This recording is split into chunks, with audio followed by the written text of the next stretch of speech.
क्या आप जानते हैं कि सोच हमारी जिंदगी को कैसे बदल सकती है? क्या एक भिखारी भी एक बड़े व्यापारी में बदल सकता है? अगर आप सोच रहे हैं कि यह कैसे संभव है, तो आज की कहानी आपके लिए है। यह कहानी सिर्फ एक प्रेरणा नहीं है, बल्कि जिंदगी को देखने का नजरिया बदलने वाली सीख है। नमस्कार दोस्तों, स्वागत है आपका पुराण टॉक्स पर, जहां हम आपके लिए लेकर आते हैं दिल को छू लेने वाली प्रेरणादायक कहानियां और जीवन को बेहतर बनाने वाली सीख। अगर आप ऐसी ही शानदार कहानियों का आनंद लेना चाहते हैं, तो हमारे चैनल को सब्सक्राइब जरूर करें और इस वीडियो को लाइक करना ना भूलें। तो आइए, बिना देर किए जानते हैं उस भिखारी की कहानी जिसने अपनी सोच बदलकर अपनी पूरी जिंदगी बदल दी। कहानी के अंत में आपको एक गहरी सीख मिलेगी जो आपके जीवन को भी प्रेरित कर सकती है। तैयार हो जाइए, क्योंकि यह कहानी आपकी सोच को एक नई दिशा देने वाली है। दोस्तों, इस कहानी को ध्यान से सुनिए, क्योंकि यह कहानी आपके जीवन में एक नई सीख दे सकती है। किसी शहर से थोड़ी दूर एक गांव था और उस गांव में एक छोटा सा रेलवे स्टेशन था। इस स्टेशन पर एक भिखारी रहता था जिसका नाम आकाश था। वह अकेला ही रहता था और स्टेशन पर आने जाने वाली रेलगाड़ियों में बैठे यात्रियों से भीख मांगकर अपना गुजारा करता था। यात्रियों से जो थोड़े बहुत पैसे मिलते, उसी से वह अपना पेट भरता था। एक दिन जब आकाश रोज की तरह भीख मांग रहा था, उसने देखा कि एक हट्टा कट्टा, लंबा और सूट बूट पहने व्यक्ति स्टेशन पर खड़ा है। उसे देखकर आकाश के मन में ख्याल आया कि यह व्यक्ति बहुत अमीर लगता है और शायद इसे भीख मांगने पर अच्छे पैसे मिल जाएं।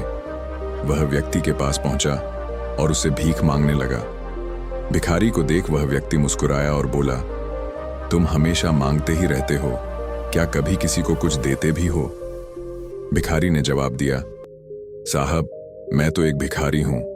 मैं तो बस लोगों से मांगकर ही अपना गुजारा करता हूं। मेरी इतनी औकात कहां कि किसी को कुछ दे सकूं। इस पर वह लंबा व्यक्ति गंभीर होकर बोला, जब तुम किसी को कुछ दे नहीं सकते, तो तुम्हें मांगने का भी कोई हक नहीं है।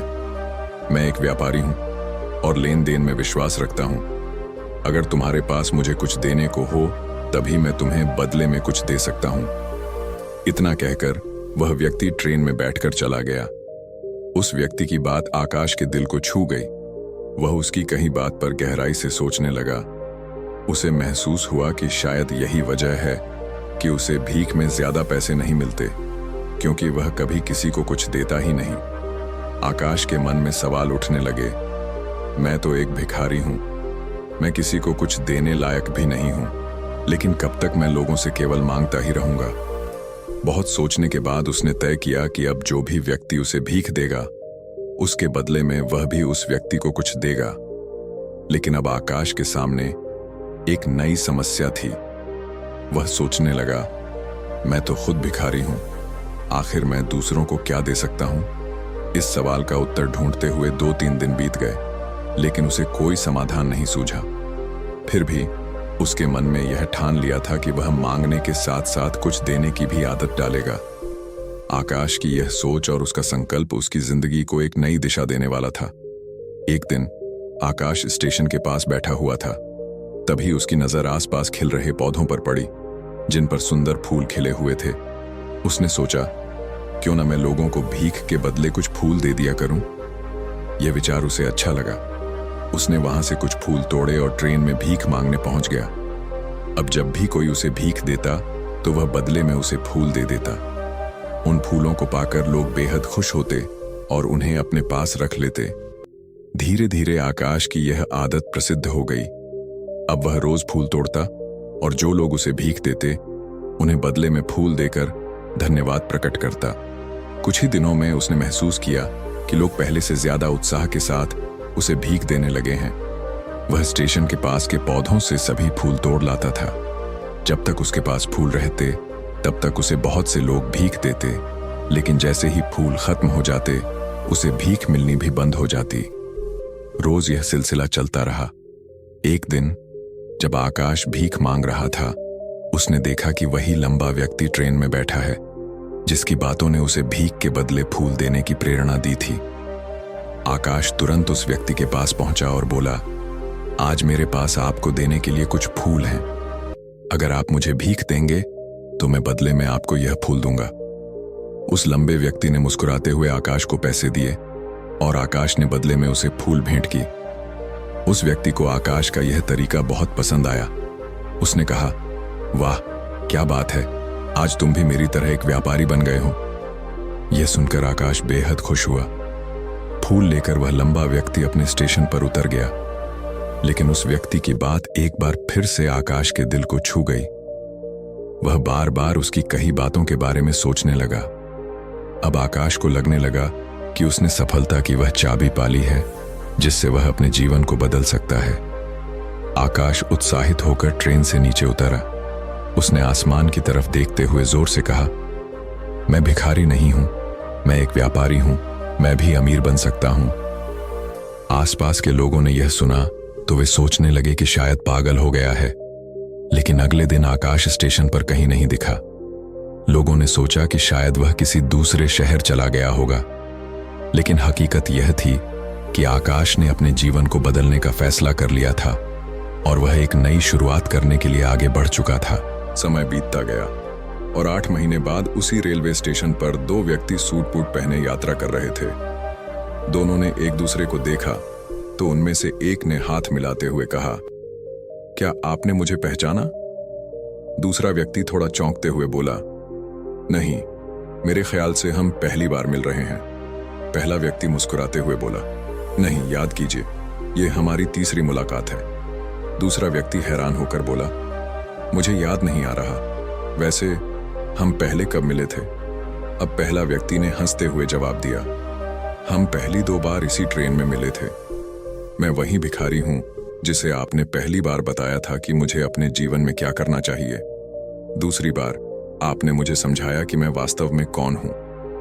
दूसरा व्यक्ति यह सुनकर हैरान हो गया और बोला, ओह, अब मुझे याद आया, तुम वही भिखारी हो जिसे मैंने पहली बार भीख देने से मना कर दिया था और दूसरी बार तुमसे फूल खरीदे थे। लेकिन आज तुम सूट बूट में क्या कर रहे हो और आजकल क्या काम कर रहे हो?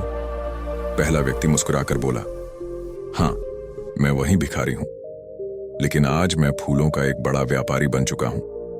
मैं अब व्यापार के सिलसिले में दूसरे शहर जा रहा हूं। फिर वह थोड़ी देर रुककर बोला, आपने पहली बार मुझे प्रकृति का वह नियम सिखाया था कि हमें तभी कुछ मिलता है जब हम दूसरों को कुछ देते हैं। लेन देन का यह नियम वास्तव में काम करता है। आपने मुझे यह सोचने पर मजबूर किया कि मैं केवल एक भिखारी नहीं हूं। दूसरी बार जब आपसे मेरी मुलाकात हुई तब आपने मुझे बताया कि मैं वास्तव में एक व्यापारी बन चुका हूं। तब मुझे यह एहसास हुआ कि लोग मुझे भीख नहीं दे रहे थे, बल्कि मेरे फूलों का मूल्य चुका रहे थे। लोग मेरे फूल खरीद रहे थे क्योंकि इससे सस्ते फूल उन्हें कहीं नहीं मिलते। पहले मैं खुद को एक भिखारी समझता था, लेकिन आपकी बातों ने मेरी सोच बदल दी। मैंने ट्रेन में फूल बांटने से जो पैसे इकट्ठे किए, उनसे और फूल खरीदे और धीरे धीरे फूलों का व्यापारी बन गया। यहाँ के लोगों को फूल बहुत पसंद हैं और उनकी इसी पसंद ने मुझे आज फूलों का एक बड़ा व्यापारी बना दिया है।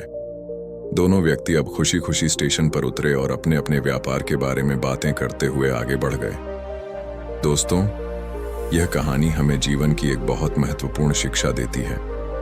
कहानी में लंबा व्यापारी गिव एंड टेक के नियम को बहुत अच्छी तरह समझता था। दुनिया के सभी बड़े व्यापारी इसी नियम का पालन करके सफल हुए हैं। उसने इस फार्मूले को भिखारी को भी बताया, जिसने इस प्राकृतिक नियम को अपनाया और इसका असर उसके जीवन में साफ दिखाई दिया। भिखारी ने अपनी सोच बदली और उसकी जिंदगी पूरी तरह से बदल गई। ये कहानी हमें सिखाती है कि अगर हम अपनी सोच बदल लें तो कुछ भी हासिल किया जा सकता है। यदि हम खुद को छोटा समझते रहेंगे तो हम हमेशा छोटे ही बने रहेंगे। बड़ा बनने के लिए हमें अपनी सोच को बड़ा करना होगा और अपने बारे में ऊंचा सोचना होगा। कहानी का मुख्य संदेश यह है कि सफलता आपकी सोच में छिपी होती है। अगर आप खुद का आत्मसम्मान जगाते हैं और अपनी सोच को बड़ा बनाते हैं तो आप सफलता के शिखर तक पहुंच सकते हैं। जीवन में सुख और दुख सिक्के के 2 पहलू हैं जो आते जाते रहते हैं।